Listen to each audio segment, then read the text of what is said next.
வணக்கம். அனைவருக்கும் ஆங்கில புத்தாண்டு நல்வாழ்த்துக்கள்.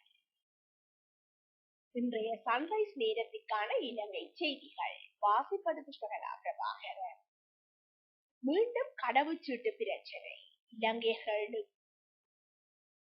இலங்கையர்களுக்கு தற்போது வழங்கப்பட்டு வரும் 7,50,000 கடவுச்சீட்டுகளுக்கு மேலதிகமாக புதிய கடவுச்சீட்டுகளான உத்தரவை அரசாங்கம் இதுவரை வழங்காதால் இலங்கையர்கள் வெளிநாட்டிற்கு வேலைக்காக செல்வதில் அச்சுறுத்தல் ஏற்படலாம் என வேலைவாய்ப்பு பணியகம் சுட்டிக்காட்டியுள்ளது.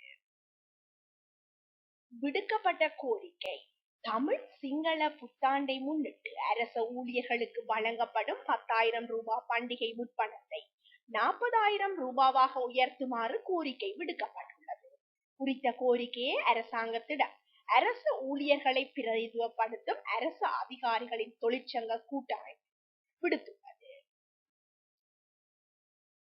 சிரியா குன்றுக்கு செல்ல அனுமதி. வரலாற்று சிறப்புமிக்க சிரியா கோட்டையை நிலவு இரவுகளில் சுற்றுலா பயணிகளுக்காக திறப்பதற்கு சுற்றுலா அமைச்சு தீர்மானித்துள்ளது. பௌர்ணமி தினத்தை இலக்காக கொண்டு மாதத்திற்கு 5 நாட்களுக்கு சிரியா நிலவு என்ற வேலை திட்டம் அமுல்படுத்தப்பட்டுள்ளது.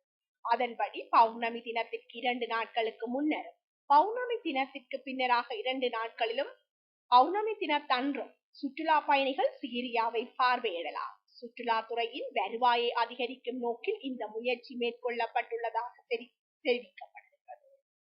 பொதுமக்கள் கவலைப்பட வேண்டாம். சீனாவில் ஒரு மர்மமான வைரஸ் வெடிப்பை அடுத்து இது COVID-19 தொற்று நோயை போல உலகளவில் பரவக்கூடும் என்று சுகாதார அதிகாரிகள் இன்னும் கவலை தெரிவித்துள்ளனர்.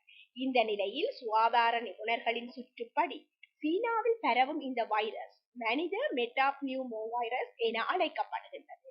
குறிப்பாக வடக்கு பகுதிகளில் 14 வயதுக்குட்பட்ட குழந்தைகளிடையே இந்த வைரஸ் பரவி வருவதாக தெரிவிக்கப்படுகின்றது. அதன் அறிகுறிகள் பெரும்பாலும் COVID-19 நோயின் அறிகுறிகளோடு ஒத்ததாக இருக்கும். அதேவேளை கருத்து தெரிவித்த சுகாதார அமைச்சின் மூத்த அதிகாரி ஒருவர் இது தற்போது சீனாவில் மட்டுமே பரவுகின்றது. இதுவரை இது பெரும் அச்சுறுத்தலாக கருதப்படவில்லை. ஆனால் இது மேலதிக கண்காணிப்புக்கு உட்படுத்தப்பட வேண்டும் என்றும் கூறினார். சிறப்பு விசாரணை. கடந்த 2015 ஆண்டு முதல் பல்வேறு தேவைகளுக்காக ஒதுக்கப்பட்ட காணிகள் தொடர்பில் விசேட விசாரணையை ஆரம்பிக்க நடவடிக்கை எடுக்கப்பட்டுள்ளதாக காணி மற்றும் நீர்ப்பாசன பிரதி அமைச்சர் கலாநிதி சுசில் ரணசிங்க தெரிவித்துள்ளார். விசாரணையின் பின்னர் தேவையான சட்ட நடவடிக்கைகள் எடுக்கப்படும் என்றும் அவர் குறிப்பிட்டுள்ளார். சிறப்பு ரயில் சேவை. யாழ்ப்பாணத்திற்கு தைப்பொங்கல், சுதந்திர தினம் மற்றும் வார விடுமுறை நாட்களுக்காக ஜனவரி மற்றும் பிப்ரவரி மாதங்களில் சிறப்பு ரயில் சேவை அட்டவணை வெளியிடப்பட்டுள்ளது. போக்குவரத்து நெரிசலை குறைப்பதற்காக இலங்கை ரயில்வே திணைக்களத்தால் கொழும்பு கோட்டையில் காங்கேசன்துறையில் வரையிலும் கொழும்பு கோட்டையிலிருந்து பதுளை வரையிலும் விசேட ரயில் வேலை திட்டத்தை ஏற்பாடு செய்துள்ளதாக போக்குவரத்து நெடுஞ்சாலைகள் துறைமுகம் மற்றும் சிவில் விமான போக்குவரத்து அமைச்சு தெரிவித்துள்ளது. விமான நிலையத்தில் அதிரடி மாற்றங்கள். ரத்மலானை சர்வதேச விமான நிலையத்தில் சில நிலையான நிர்மாணங்களால் ஏற்படக்கூடிய அபாயங்களை குறைக்கும் வகையில் நிர்மாணங்களை அகற்றுமாறு போக்குவரத்து நெடுஞ்சாலைகள் துறைமுகங்கள் மற்றும் விமான போக்குவரத்து அமைச்சர் விமல் ரத்நாயக்க அதிகாரிகளுக்கு பணிப்புரை விடுத்துள்ளார். தென்கொரியாவின் மூவான் சர்வதேச விமான நிலையத்தில் அண்மையில் இடம்பெற்ற அனர்த்தத்தில் 179 உயிர்கள் பலியாகியமை கருத்தில் கொண்டு இந்த பணிப்புரை விடுக்கப்பட்டுள்ளதாக தெரிவிக்கப்படுகின்றது.